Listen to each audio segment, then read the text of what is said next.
There's people out there that want to broadcast music which is not being catered for by wider mainstream broadcasters. It was called pirate radio because there's a bunch of guys on ships breaking the law in international waters. They've turned the tops of London tower blocks into fortresses. I always kind of had the understanding that it was illegal. And if you love music, you'd always take that risk. Pirates, yes. Criminals, no. We broke a lot of boundaries. I don't think, oh, I'm up to something bad. I'm just a radio DJ.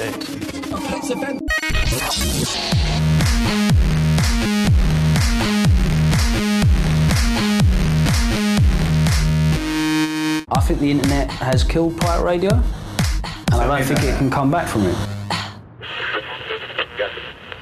So the thing about pirate radio in London is it's kind of everywhere. It's hidden in plain sight. If you turn on the radio, you tune the dial left to right, you'll find a station, but if you look around, you're not going to see them, and they're literally all over the place. They're in residential neighbourhoods, big tower blocks like the ones behind us. There are pirates transmitting. About 80 stations across the city still exist today. Pirate radio is something that was born of necessity. Whatever it was over the years, whether it was, rock and roll in the 60s, whether in the 80s it was acid house, 90s you had jungle and garage, into the turn of the century you had, grime music. It was literally people that lived and loved that music, playing it for nothing more than the enjoyment of it. We needed a platform to get our music out there. The easiest way is if you want something done, you do it yourself, because in them days they weren't playing none of this sort of music. People there realised that this jungle music, what no one wanted to play or be associated with, all of a sudden was breaking down barriers and boundaries which they hadn't seen before. So this is a typical inner city tower block. You'll find pirate stations transmitting from places like this all over London. The reason so many pirates are in these buildings is because the roofs are pretty easy to access. It's much easier to get up on one of these than it is to get on an office block. Pirates will get onto the top of these roofs no matter what. They've got skeleton keys, they can get through any door that they put up. If you're up here once a week, this is a dangerous place to be. It's the very, very tops of the buildings like this where you're going to find a pirate antenna. Wow. And it looks like we got lucky. Wow, this is a gold mine. Okay. So this is exactly what we're looking for. This is kind of how pirate antennas look, put together by hand.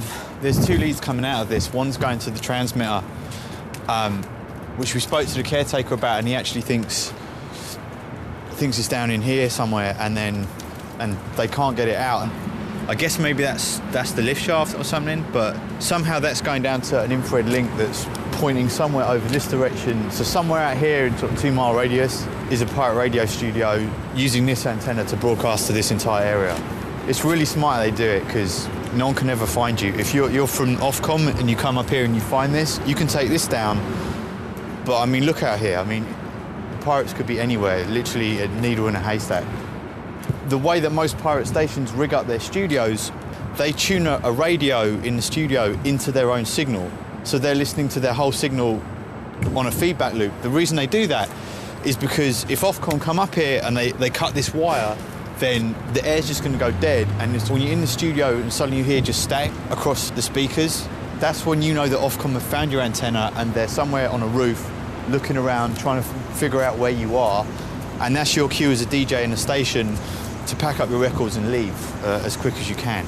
These people actually climb up the side of the blocks of flats, and quite clearly they could fall to their deaths. It was like, we're going to do this. We get the money together, we buy a transmitter, we sling it up, and we're not frightened, we're not going to be, oh, police are going to catch us and lock us up. We do what we got to do. I don't think, I'm a pirate. I'm just a radio DJ. I only thought about it today now, because you're saying it. Now I feel like I'm doing something wrong, but I'm not. There was a way to get your music out, and there was a way to get your music heard. And if you love music, you'd always take that risk. Okay, so we're in a car park in southwest London. We're about to go to the Flex FM studio. We can't be shown the location of it, so they're going to blindfold us. But this means we'll be able to get inside and see how it all works. All right, I'm ready. I like that. Let's go. Let's go, man. This way? Get in there.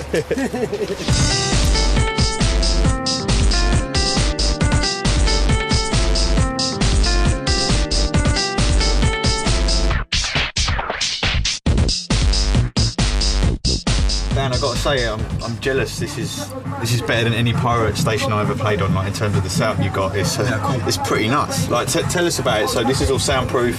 Yeah. Basically, 7-inch walls, a security gate. It's got 2 bolts which are basically bolted through the brickwork. The gate has to be locked at all times. It can only be open from the inside as well. So what goes on in here? Basically, like the heart of everything. It's pretty simple. We keep it low budget. Low budget. Yeah, oh my God. yeah. For a pirate, this isn't like. Yeah, it's low budget because it's not all brand new expensive equipment. So, yeah, so basically this is where we control everything from. Like you've got the amp there, which is wired over the top into the studio. That then goes into a software program, which basically streams it to the internet. We bounce that around the world to basically disguise the location where we're coming from. Yeah. Cool.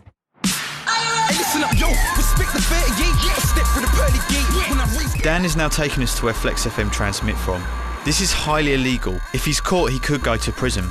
The studio and transmitter are never in the same place. They're connected via an infrared signal, which is completely untraceable. A pirate radio station that wants to stay around for more than a few weeks has to have backup transmitters in the studio if they get hit by Ofcom. Dan showed us some of the rigs that he's got set up and ready to go if this one gets taken down.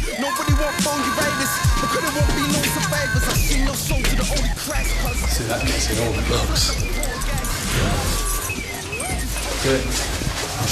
CCTV's off, so I don't mind. Yeah, it's up there. So where are we going now? We're going to our transmission site. We're actually in the process of moving at the moment, so that's why we're bringing you there, basically.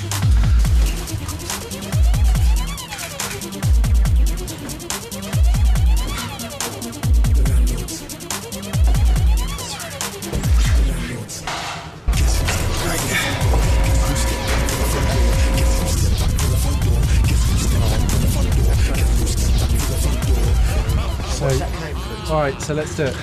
Quick. Ready, shoot. Right, this is where our actual aerial is. It's a twin stack. So everything feeds straight down the edge here. The rig is actually down the side of the block in a safe. And Listen, that's us really. Let's go. But at the end of the day, I don't want nothing negative to come out of it. So just positive action. We're not actually causing anybody any harm. It's just putting up an aerial and playing some music at the end of the day. That is it.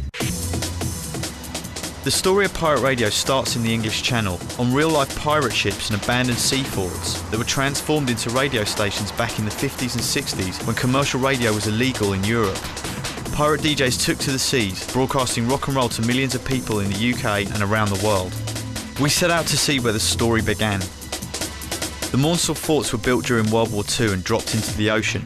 Originally they were gun platforms, used to shoot down the Luftwaffe as they flew overhead to bomb London. The army decommissioned them in the 50s thinking they would rust and fall into the sea, but they didn't and pirates took them over. Few pirates in London today know the story of the sea forts. They're a long forgotten myth, but the pirates on the sea forts were real. We found 2 of them who agreed to take us out to Red Sands, a fort several miles out to sea that few people get to explore.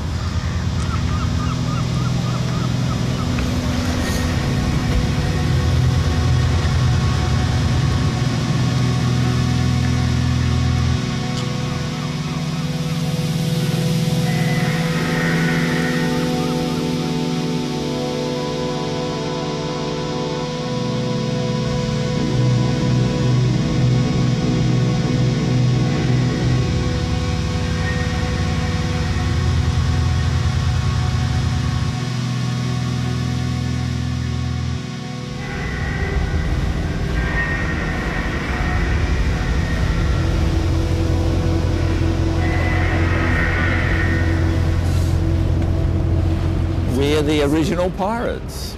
And did you grow up down here? Yes, it's my back garden. Yeah. We considered that it was a people's right to have a radio station of their own, not run by governments. It was slightly illegal to do it ashore. Essentially, it had to be out beyond the 3-mile coastal limit. We were giving the people something that they'd never had before. Free, popular music. Groups were getting out and heard that you would never have heard of otherwise. Yeah. Up you go. Okay. Right. To begin with, it was bitterly cold. The first year out here was bitterly cold. You can imagine trying to offload equipment and food and stores and diesel off here in a gale. It's no joke. Welcome aboard. Welcome aboard. Thank you.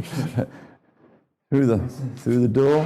This is insane. We were at the time outside the limit, therefore we have to protect ourselves. Yeah, you're in from international waters, right? Yeah. We were well armed with flamethrowers, grenades. We had shotguns. We had everything. Oh my Lord, this is huge. Mind the steps. Hang on to the rail.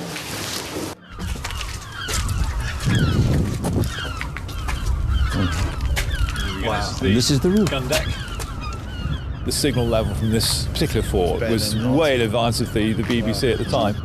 Was there anyone ever like injured? The only injury we ever had was one appendicitis, which we had to get ashore quickly. That was the only accident we ever had, apart from, of course, the death of the DJs and the engineer and the skipper of the boat that disappeared somewhere between here and going ashore. It sank. The engineer, we never did find him. And strangely enough, the DJ turned up somewhere in Spain. The only way they knew was because he had a tape in his pocket from here of that particular night. So what happened to that boat, we don't know. How did you communicate with you? Our mail from far away is India. What? Right? And that's how we knew we had 4 million, 6 million, 8 million audience. Did you ever get groupies out here? I mean, how did that work? Oh, yes. We had them out in boats. Seriously? Skiffs and semi-clad ladies. Sometimes they'd get here and get stranded. We'd have to look after them. And then their mothers would want to know where they were. And we'd have to get them back somehow. So that's what kept you in business, right? That's what kept you doing it. It's all coming out now. So you guys, you're still broadcasting from up here today, right? Yeah, once a year. And are you using the internet as well? Are you online? Yes, we stream worldwide. The pirates in London are all doing that now. We taught them how to do it. We're the best in the business. You did? You are? Best in the business. And we still are. It was amazing being out in the forts meeting Tony and Robin. I got the sense that they got involved in pirate radio for the same reason I did. They see it as a sense of community service.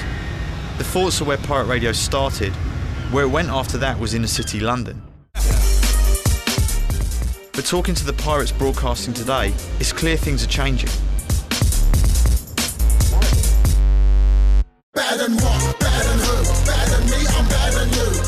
It was a big community. It was like a community thing, and there was loads of people, not just DJs, people that made music on the station, and we'd all play each other's tracks, and it opened my eyes to a whole new sound that was coming through at the time. I got into Rinse at a really exciting time when guys like Wiley were just starting to make those beats that he's legendary for.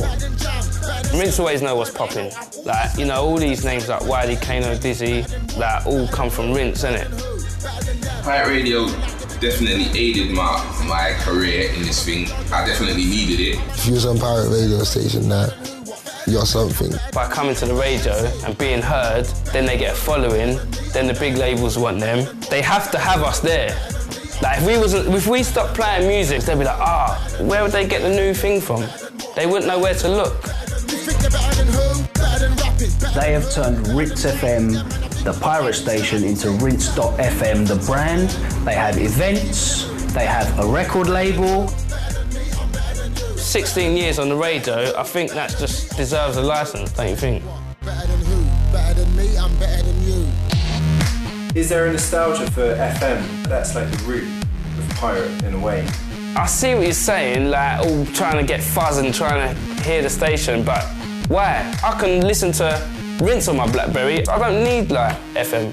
The internet adds extra layers to the experience. You've got a whole new generation that will embrace that pirate spirit in a new way, you know, based on the technology at hand. When we were coming up, it was like you had to get on the radio or you're not getting heard.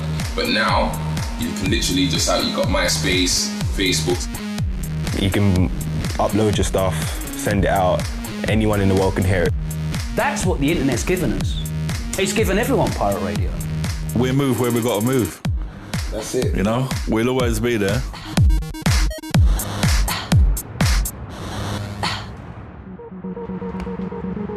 It's sad to think the pirate stations I grew up playing on might not survive the next decade. Maybe we're losing something special, or maybe the platforms are just changing again.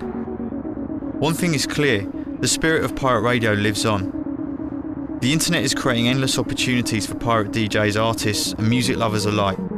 It feels like the end of an era, but a new one is just beginning.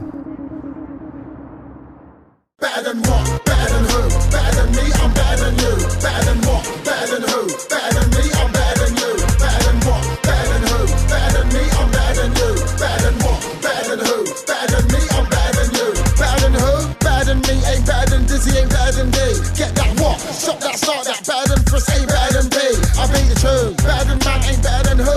Better than Jam, better than Skeppy. Boy, better know I'm always ready. Stay silent, you ain't better than Teddy. Better than what? Better than who? Better than who? Better than them. Man's moving like the bigger than Ben. None of these youths ain't big like H. I'm a big dog, you're a little MC. I'm an Lambo, you're just as free. Better than who? What? Better than me. I'm better than you. I'm a better MC. Better than what? Better than who? Better than me. I'm better than you. Better than what? Better than who? Better than me. I'm better than you. Can you do better?